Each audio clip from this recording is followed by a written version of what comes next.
Hello everyone. So here is my video on the procedure for hypothesis testing. So you could, at least at this time, at the time I'm making this video, you would apply this in what you see here for assignment 4.2. Okay. Question like, I pick one at random.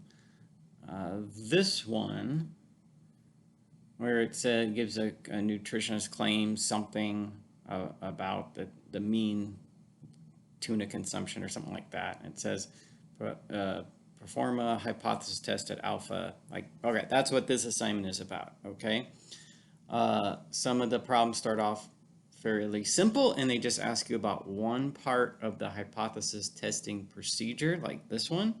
Okay, and then other ones are more involved, like the one I just showed you, that have a broader situation that you have to read through. Okay, anyway, all right, so that's what this video is about. Now there's no nice way to tell you this, probably, besides just giving you the steps and showing you some examples. Okay, the video I made right before this, I tried to show you what's going on behind all these steps, because it's easy to get lost in the steps. As you're going through them, it might not be real obvious what they accomplish on their own, but if we do hypothesis testing, we have to have steps to follow. Okay, unless some people could probably figure this out on their own if they're good enough at math, but I'm not going to assume that that's the case. Okay, anyway, all right, now, so first thing that would come up is we'll read the question and we'll state what the null hypothesis is and the alternate hypothesis. So remember, H with the subscript of 0 is sometimes called H naught, is the null hypothesis, and H with the subscript A is the alternate hypothesis. Now the null hypothesis, H naught or H0, will always involve either equals, less than or equal, or greater than or equal. It'll involve an equal somehow, because like less than or equals is less than or equals. So they all involve equals somehow.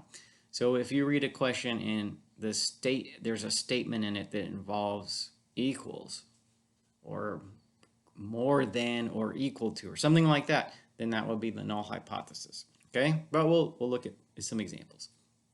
Now, next there will have to be this number alpha that's given, and that's called the level of significance.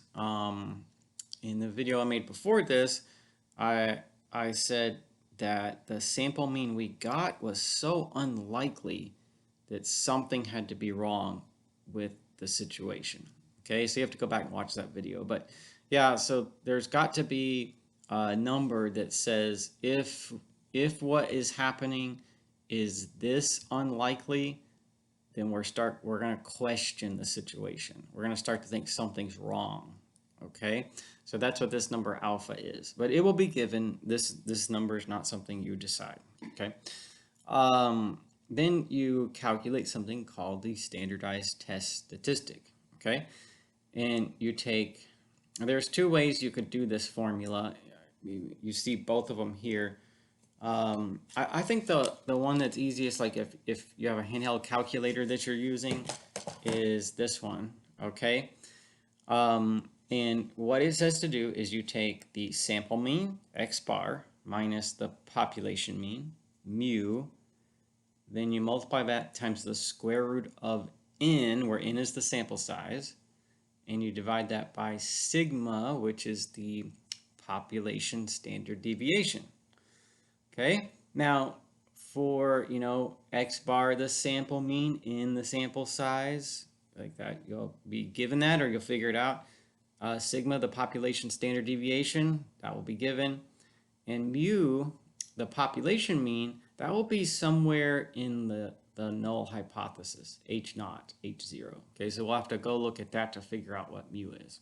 Okay, now, once you calculate the standard test statistic, Z, okay, we'll use the standard normal curve. Now, the standard normal curve, remember, is the normal distribution with a mean of 0 and a standard deviation of 1. Okay, so we'll use the standard normal curve, and Statcrunch to calculate the following number as appropriate. Okay, and there's three cases here. This number will be the p-value. And what you do depends on, like, if z, what you get here is a negative number, we'll calculate the area to the left of that number. If z is positive, we'll calculate the area to the right. And if, notice how these up here are more complicated than I just read them out to be. But for this last one, if h naught involves an equal sign, because it might, h naught might involve an equal sign depending on the question, we'll calculate 2 times the area in the appropriate tail of z. So you calculate the area to the left of z, that's a left-tailed test. Calculate the area to the right of z, if it's positive, that's a right-tailed test. Well, here, if z is negative, find the area left of z. That will be in the left tail. I'll show you some pictures. And we'll multiply by 2, okay? And if z was positive, we'll calculate the area to its right. That will be the tail. And we'll multiply by 2. Okay, all right. Now, we'll do all that depending on whether z is negative and h naught involves greater than or equal to. How about that? We'll come back up here and read this if we need to. Then, like, once we have that number called the p-value, we'll make our decision about the null hypothesis. Like, if p is less than or equal to alpha, we're going to reject the null hypothesis. And if p is more than alpha, then we won't reject the null hypothesis. So the hypothesis testing procedure, written out this way, I mean, it is, I mean, I actually tried to simplify this from the book and make it a little more direct and obvious what to do, but there's a lot to do, okay?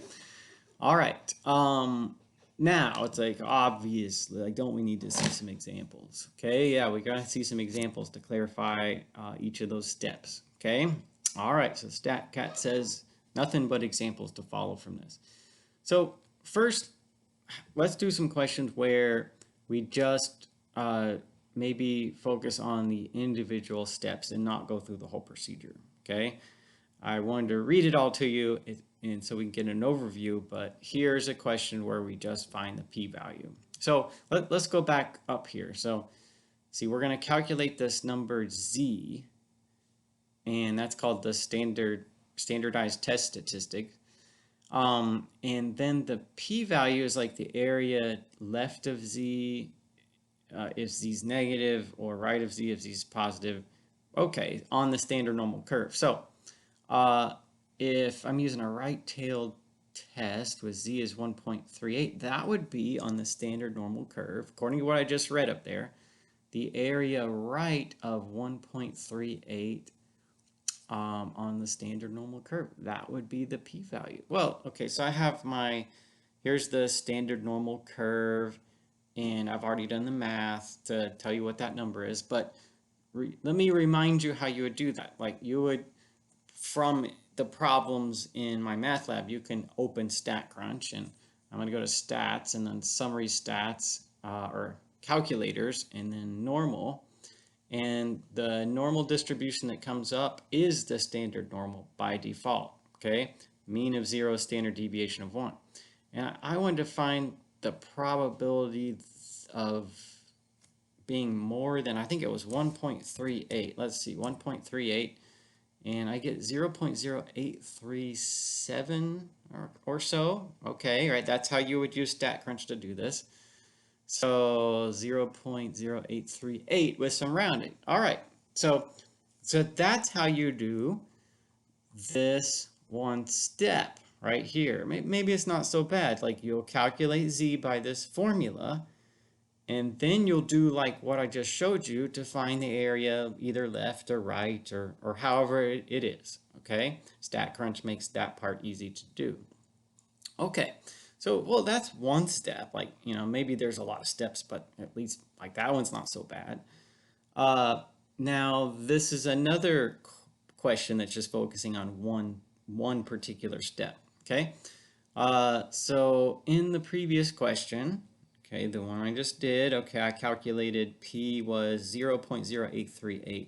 should we reject the null hypothesis if alpha is 0.04? Well, so 0.08, that's p, that's the p-value, is more than 0.04.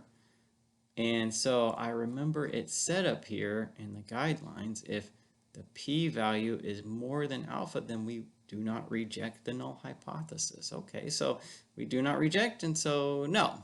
No would just be the answer, because the question was, should we reject the null hypothesis? Okay, so then that was step 5 then, right here, which tells us ultimately if we're going to trust the hypothesis as true or reject it. Okay, all right, now so far we're just focusing on the steps. I'm working up to doing like a real problem where, I say real, but where, you know, somebody says that here's a claim about some population, and we took a sample and we get a number. Does this look like it could be right? Okay, that's what hypothesis testing is really geared towards. So, but for now we're just practicing. Okay, so next example. So again, this just focuses on one of the steps. It says calculate the critical value for a right-tailed hypothesis test given that alpha is 0.06. Now, when they say critical value, or when you hear that term, that's the rejection region for the null hypothesis. So hypothesis testing will involve finding the area in either the left or right tail of the standard normal distribution. It will involve doing that, okay? So we're looking for the rejection region. So it's like asking us, like, if z, the number you're finding the area to the right or left of, depending on if you're looking at the left or right tail, okay, where would that have to be to end up rejecting? All right, well, so it did say up here that if p is less than or equal to alpha, then we'll reject the null hypothesis. And if the critical value, is the rejection region, so I guess I'm saying, like, what are the odds, or what's the number that gives me a probability of 0.06, okay? So it's like here, instead of having the z value and then finding the area in the tail, I'm given what I want the area of the tail to be equal to or less than, and I'm going to find the number z that corresponds to it. That's what the critical value is. Well, okay, so we could go to our standard normal again, and now it's that I want to find this, like, if x is more than this number, the area will be 0.06. That's my translation of the question I was just looking at. See, and when I press compute, it's going to tell me that number. All right. Okay, so let's see. Here it goes. That number right here, where the area in that tail to its right is 0.06, is 1.5547. Okay, now that, you know, since I had already done this in preparation, that's this. See that number, 1.5547, 1.5548 if you round it. All right, so this also is about one of the steps in the hypothesis test. It's just looking at it backwards, okay? Having the probability and looking for the number that's going to get us to that point. All right, well, let's try another one like this with a two-tailed test. So here's the question, reads like this. Calculate the critical value. Now, again, that's the rejection region for a two-tailed hypothesis test given that alpha is 0.07. So again, they're looking for the rejection region. So I'm going to go back up here and I'll say, well, translation. So if p is less than or equal to alpha, then we would reject the null hypothesis. So I start there. Now, so let's do this. it's too broad to say that, to answer this question, that to say P is less than or equal to alpha. We'll say P is equal to alpha. And then if it was less than, then we would still reject. Okay, so we'll do equals, and if P happened to be less than, it would still be to reject. So that's why we can just assume that P is equal to 0.07. Now, let's see. Why does it say P is 2 times area for a two-tailed test? Well, let's look back up at one of these steps. So two-tailed tests, all right, involves calculating 2 times the area in the appropriate tail corresponding to that number Z. So what I would do is say P is 2 times the area for a two-tailed test. But I'm going to let P be alpha because I'm finding the rejection region. Okay, so that would say 0.07 equals 2 times the area in the tail. If I divide the 2, I'll get 0.07 divided by 2 equals the area in the tail. But 0.07 divided by 2 is 0.035. All right, so I'm looking for where is the area in the tail equal to 0.035. So I need to go to the standard normal distribution, find out where the number is on the horizontal axis such that the area in the associated tail is 0.035. Okay, so I'll go back into Statcrunch. I can do this 2 ways. There's my number. I could find the area in a right tail. This says probability that X is greater than or equal to. I'll be looking at the right tail. See, there's the right tail. That number is 1.8119. Now, the normal distribution is symmetric about the mean, and that means it's a mirror image down the middle. So if I adjust this to look on the left tail, and I do 0.035, it will give me the same number but as a negative. Negative 1.8119. Okay?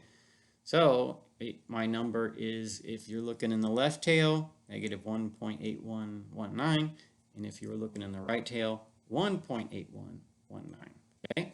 So that's the number that I have here. Now, so either one of those could be considered the critical value, because for the two-tailed test, the area, either left or right, left of the negative, right of the positive, is going to be the p-value. All right, so those are the critical values. If Z turns out to be here, we'll calculate P less than or equal to alpha.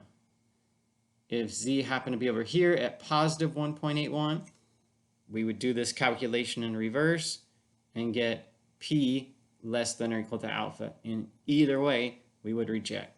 Okay, now that's the end of the problems that just focus on the individual steps. Now I want to go through the whole procedure. Okay, now this is not a word problem where we have to read through a whole situation and interpret, like tease apart the information and figure out what to do. Here it just tells us what everything is. Okay, so let me read it to you and then tell you what I think each number does in this procedure. So it says perform a hypothesis test on the claim that the population mean is 40, so mu is the population mean. Alpha, that's the rejection number, like if P is less than this number, we're going to reject the null hypothesis. Sigma, the population standard deviation, is 3.18. X bar, the sample mean, is 38.3, and N, the sample size, is 71. Now, for a hypothesis test, there has to be a population and a sample, all right? And if the sample doesn't look right, we start questioning the claim about the population, all right? That's the, in a very rough terms, what hypothesis testing is. Okay, so first step is to state the null and alternate hypothesis. Now, I remember reading up there that the null hypothesis always involves an equal somehow. So if this is, you know, buried in the problem somewhere, it's going to be a claim about the population mean, okay? So both the null and alternate hypothesis, at least as we're doing hypothesis testing right now, are about the population mean somehow, okay? Then, and if the null hypothesis, H0, H0 always involves equals, then this mu equals 40, that would be H0. And the alternate hypothesis, so before this assignment, we had another assignment in another video about the basics of hypothesis testing, no math in it at all. And the alternate hypothesis, the complement of the null hypothesis. So it's like saying, well, if this is not the case, if it's not the case that mu equals 40, then what would be true then? Okay, it's an alternate to the null hypothesis. So if I'd say, well, if it's not the case that mu equals 40, then it could be any number but 40. So that's an alternate hypothesis of mu not equal to 40. Okay, so there's our hypotheses. H0 is that mu is 40, and the alternate hypothesis is that mu is not 40. Okay, so there's my statement about those. So I got the first step done. All right. And then I remember reading the second step was to just state what alpha is. It's a necessary number, so we're going to need it, and it is given. Okay, so alpha is 0.09, so I have that. Okay, I don't have to do anything there, but I need the number, and I have it handy. So next step was to calculate the standardized test statistic, and that is x bar minus mu over sigma divided by root n. Or I stated another way you could do that formula. This way right here is a little easier on my handheld calculator. It doesn't have a very good big screen and it's hard to read. So I would type it in x bar minus mu times root n over sigma. That's what that is right there. So that's the way I would do it if I was going to do the calculation with my handheld calculator. Now, if you do that, you should get this. Okay, so you might verify as you're looking at that you can get that number, negative 4.5045. Okay, now what was after that? We can always go back up there and consult the steps if we forget it, but it did say that if the null hypothesis involved in equals, we were going to calculate 2 times the area in the appropriate tail of z. And whether we look in the left or right tail might depend on whether z is negative, where we'll look to the left, or z is positive, where we'll look to the right. But we're going to find the area in the tail with respect to z and then double it. That will be the p-value. That's what we're going to do now. Okay, so let me get back down here. And so we look on the standard normal distribution. And I looked in the area in the left tail because that's a negative number. So in other words, when I was doing this earlier, here's the picture I got from Statcrunch, but there's your test statistic, negative 4.5045. So I would do this. What's the area less than negative 4.5405? And I get a very small number. And it's so small that it doesn't even highlight the part of the tail you're looking at. 0.00, I think there's 5 zeros, 281. Okay, so that's very small, but that's the p-value. Okay. Now, I typed 5045. 5045. Sorry, so 0. I think there's 5 zeros, 333. Okay. All right.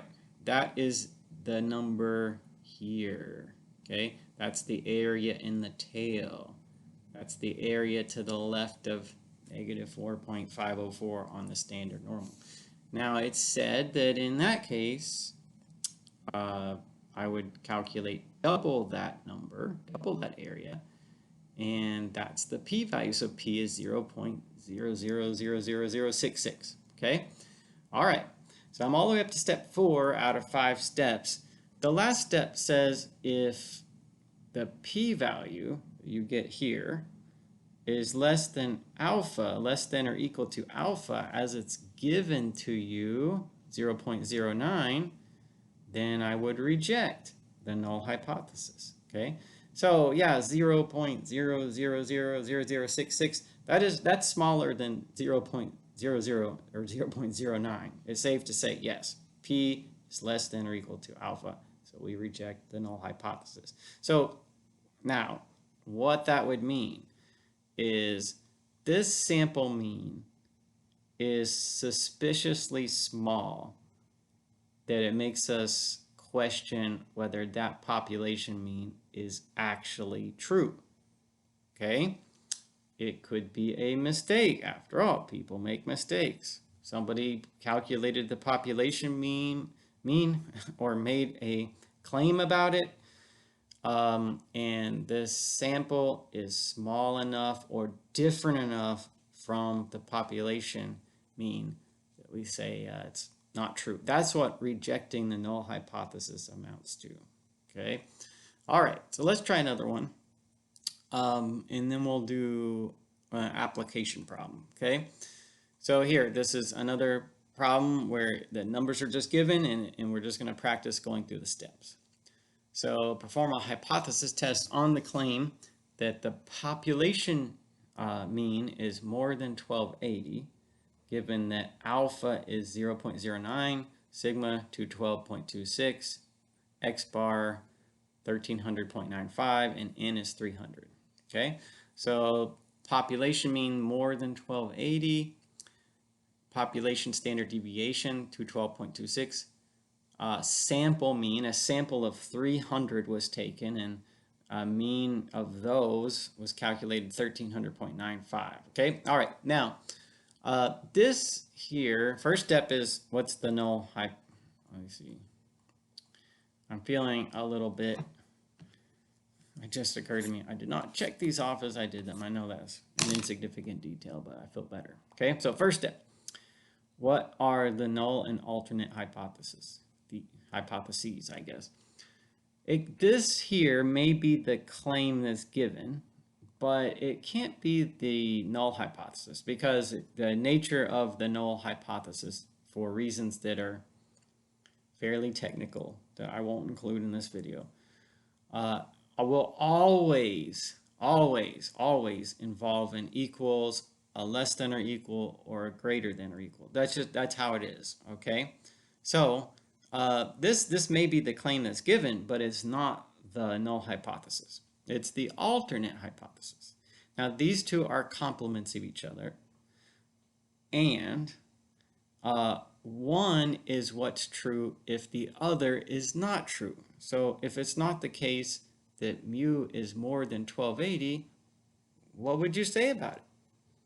Well, if it's not more than 1280, that would mean that it's equal to 1280 or less than 1280. So that would be less than or equal to. So the null hypothesis is mu is less than or equal to 1280, and the alternate is mu is more than 1280. Okay, so there's our first step, state each hypothesis. Okay, after that, make sure, verify, make note of alpha. Alpha is 0.09. I got that. After that, calculate the standardized test statistic, Z, which is sample mean minus population mean. Okay.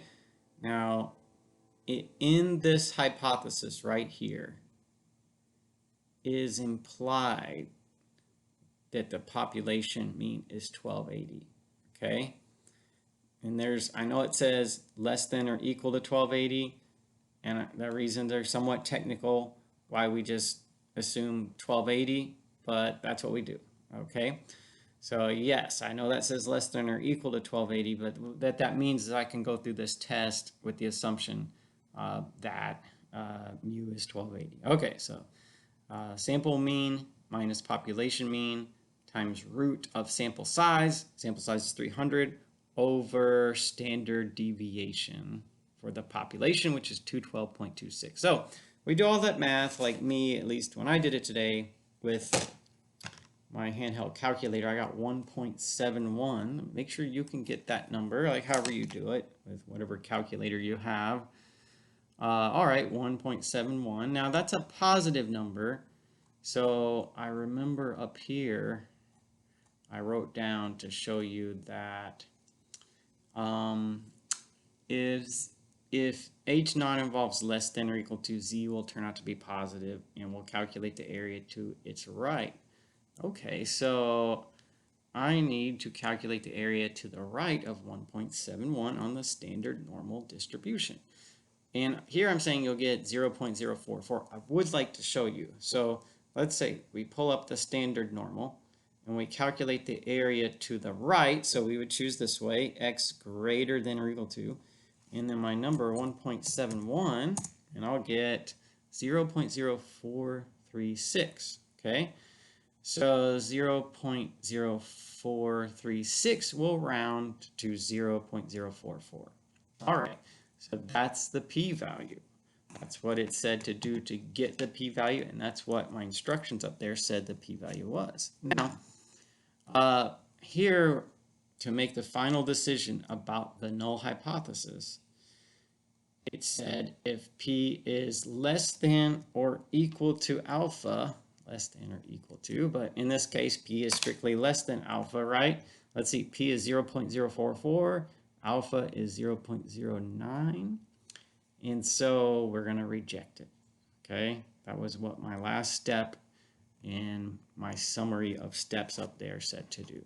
Okay, now I've put in the red boxes numbers that you might be asked to find along the way when you're working your assignment. The test statistic, the p-value, and ultimately whether you reject or accept the null hypothesis. Okay, all right. So I hope then when you see me do a whole problem like this where we go through the whole procedure, it looks a lot simpler than it does when you just read through it. But you know, where do you start? I feel like I can't not start by reading through it, but at the same time, it's not exactly ideal to just read all this to you. So hopefully we read through this at first. May have seemed a little awkward just going through it without an example. Then I showed you those examples I just did. Hopefully now, like, you have a context for all these steps and they make a little bit more sense now. Okay, but you know, I followed all these steps the way they are. All right, now let's do this. I want to tell you a little bit of context. Now, this was not an application when the sample mean is given to be more than 1280 that claim is made and so on. You know, I don't know what that claim is about. I don't know where that number came from. But what we're saying is this, that this sample mean is not so much bigger than this to question it and to think that it's a suspicious number, that it might not be correct. Because if we reject, oh, sorry, I read that wrong. If we reject this, then we accept this one, right? Rejecting the null hypothesis would mean we're accepting this one. All right, so here we go. We're going to reject that one. But that means that we're going to accept this one, right? Because remember, how do you come up with each hypothesis? They're complements of each other. If, you know, when we had to figure out what each of them was, we wrote down one of them, and I said, well, the other is what's true if this one is false. They're each what is the case if the other one is not true. So that's why rejecting the null hypothesis will amount to accepting the alternate. Okay, so yeah, this number here, this claim is not suspicious. This sample mean is not so much bigger or so much different than the assumed population mean as to make this questionable. All right. Okay, so let's look though at an example where we have a context for all the numbers that they came from something. So there's at least one, maybe two problems on the assignment where you're given raw data. Okay, but before I talk about the raw data, let me read what the setup is. So it says, a politician claims that the mean salary for managers in his state is more than the national mean of $84,000. Okay? So the national mean is more than $84,000. Assume the population is normally distributed, and those are assumptions built into the method that have to be true. Okay? And the population standard deviation, that's a number we're going to need, is 7,700. The salaries in dollars for a random sample of 30 managers in the state are listed. Alpha, the threshold for rejecting the null hypothesis, is 0.07. Is there enough evidence to support the claim? Okay. So what are the claims after all? So the politician claims that the mean salary for managers in his state is more than $84,000. Okay, so I'm gonna say this, that the alternate hypothesis is that mu, okay, which is the mean salary for managers in this particular state, is more than 84,000. Okay, so that's got to be the alternate, because the null hypothesis always involves equal. So if I started with this one, if I extract this claim from the reading of the question, then, and that's the alternate hypothesis, then the null hypothesis has to be the complement of that. It's what's true if the alternate isn't true. So if it's not true that mu is more than 84,000, it must be that mu is 84,000 or less. That's what less than or equal is. Okay, so that's why the alternate I get from reading. Okay, now that one I read the question and I see, well, that's one of the claims that is made, and so that's the alternate hypothesis, and then I figured this one out as its complement. Okay, so check on the first step. I've made statements about what each hypothesis is. Now the threshold alpha, that was given, I read that up here somewhere, 0.07. Okay, so I got that. And next, oh, whoops. Next, I need to look at the raw data. Notice how on the other questions that we did, like, this one, it says that X bar is 1,395, okay? And in the sample size is 300. But, here I'm not given that. Here's the raw data. Like, they took a random sample of managers and somebody put their salaries in a spreadsheet and so on, and there they are, okay? So what I did when I did this problem was I imported these numbers into Statcrunch, okay? For me, like I got them in the notepad, and then I went to Statcrunch, and then I pasted them. Let's see, they're gonna have to be like this.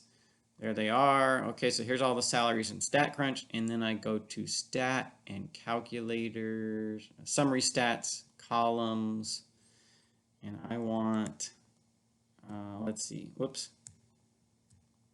I want the mean, and I want to make sure that there's 30 numbers, because it says the sample size was 30, so, whoops, got to select. My numbers are in column VAR1, so compute. So N is 30. Yeah, I did say in the question that there's a sample of 30 managers, okay? And then the mean is 84,791.27, okay? All right, so 84,791.27. There's my calculations replicated from earlier. All right, now that's N and that's X bar. That will bring me to this third step. Z, the standard test statistic, is the sample mean, which here's the sample, here's the raw data. I got 84,791.27. All right, there it is, minus the population mean, which I can take from the null hypothesis is 84,000 right there, times root of sample size. Okay, sample size is 30, so root 30 divided by standard deviation, and that was given to be 7,700. So that's the population standard deviation, not the sample standard deviation. Okay, so you do that and you'll get 0.56. So check on the third step now. What was next? The next step was to find the area to the right of this number. Okay, we'll use the standard normal curve, calculate the area to the right of 0.56. So earlier when I did this, I got 0.288, but let's see. Let's see, what is the area? Oh, I go to calculators normal. What is the area to the right? That's how I would calculate the area on a right tail, 0.56, and it tells me 0.2877, okay.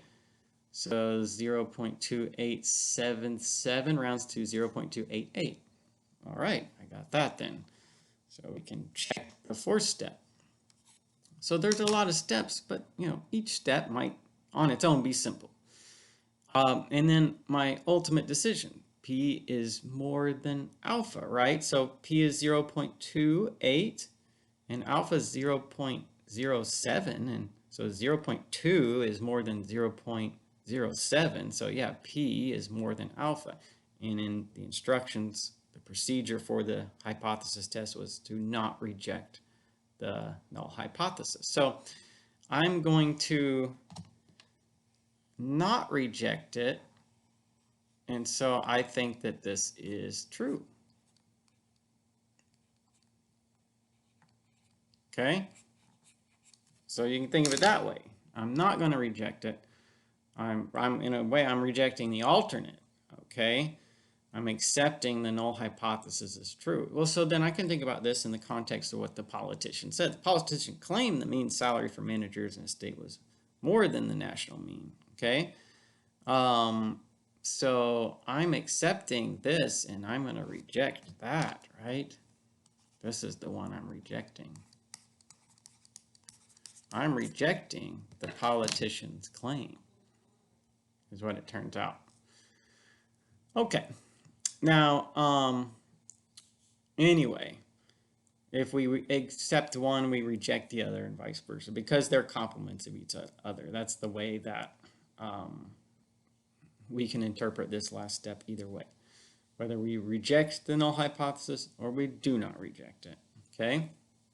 All right. Now, so when you do your assignment, it may ask you for some interpretation, or it may ask you something like, is there enough evidence to support this claim? And I would say no, because this is the claim that I'm accepting is true, not the one that the politician made. And so I'm not sure off the top of my head how that will be worded or how the answer will be input in my math lab, but that's how you can come to a conclusion about the initial claim made in the question.